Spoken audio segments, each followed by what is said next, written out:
Greg and Dan Show. Carlos Valladares is here. What? Valledares. That's a cool way of saying it. Carlos is here. He is the guest curator of film at the Peoria Riverfront Museum. It has been a minute since I've seen you. Last couple times, I was gone when you were gone. Yeah. I remember, but it's great to see you now. You Greg too, and Dan all reunited. Yeah, it's and good. Carlos. And Carlos, say it. Valledares. Yeah, whatever he's doing over there. You know, it's interesting, and he's a film curator and creator and everything from New York. I love someone who sits and loves movies. I love when someone who loves movies, knows how to make movies, critiques movies, say, okay, here's what the filmmaker was trying to look at and you look at all the things in the background and the clippings and the pace and why this scene was so successful and works. It's great to hear it from someone who loves film to describe it. Yeah, I'll be doing that a lot this weekend, starting tonight with the film. I'm starting with Billy Wilder's The Apartment. You look at that film, and it's really a masterclass, not only in screenplay construction, but in also how you build the story visually and how you get the actors positioned around a frame so that they can express the story in as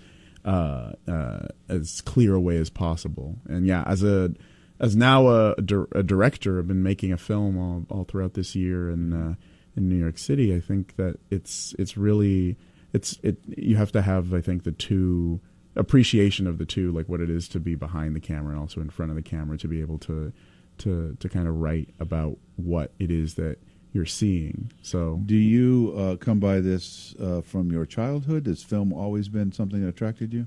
Yeah, film has always been there since childhood. I mean, music was my first major love, and then books. Is there a movie? Let's go back in young Carlos's life. Yeah. Is there a movie? You're 8, 9, 10, 12, something in there that just hit you in the face? Oh yeah, A Hard Day's Night. Yeah, the Beatles movie. Yeah, how about that? Yeah. I watched that DVD. I wore out that DVD from watching it.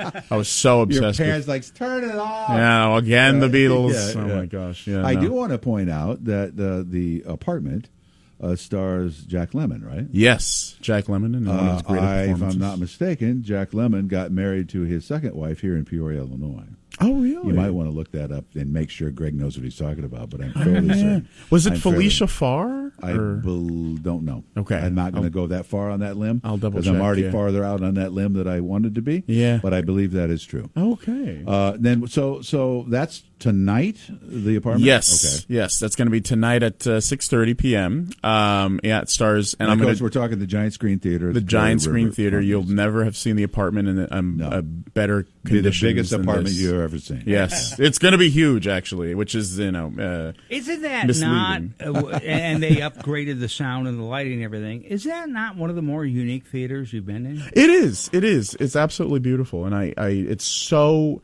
immersive, the screen, and it's just going to pop all of the films that I've selected for this weekend. And before we talk about the next film, I'm glad you brought that up, Danny. In the world that you live in of critique and critic and filmmaking now, the room you watch it in does make a difference. Yeah, it does. And sometimes you can be very intimate, right, on a smaller screen, maybe 60 seats or something like that. Yeah. And then you got the big cavernous things that I grew up going to. Yeah. And isn't it fun, and you're talking about the experience of it, isn't it fun watching a movie and not watching it alone and sharing a collective, like you're all collectively watching it? Yeah. I think that's particularly what we've discovered after, not being in movie theaters for about 2 years because of COVID and then coming back afterwards. Everybody is just kind of hungering to be in a space like that. And there's really the Peoria Riverfront Museum cinema is one of the finest. I agree.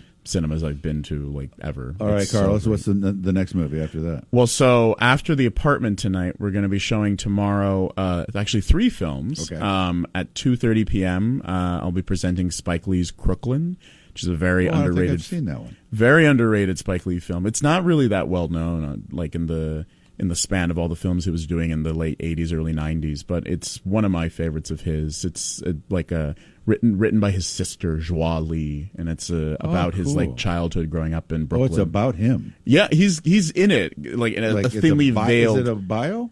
I mean, it's sort of like autofiction, that kind of genre of yeah. in literature, but like where it's like he's creating like a very thinly veiled fiction about his own personal life growing up there. I would like to do that for myself.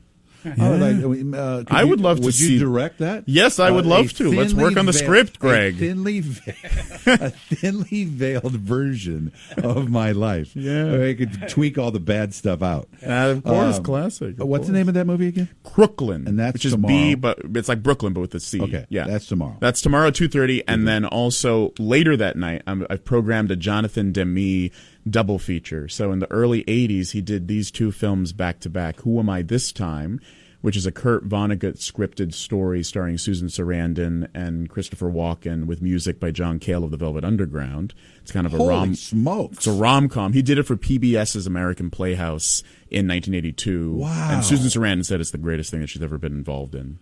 And those two actors right there, Susan Sarandon and Christopher Walken. Well, yeah. You're not getting much better. It's impeccable. I won't spoil what that's about. But and then that's about an hour long. And then right after that, we're going to be showing Stop Making Sense, the new restoration of it, which is impeccable, like the greatest concert film in the history of cinema. Talking Heads.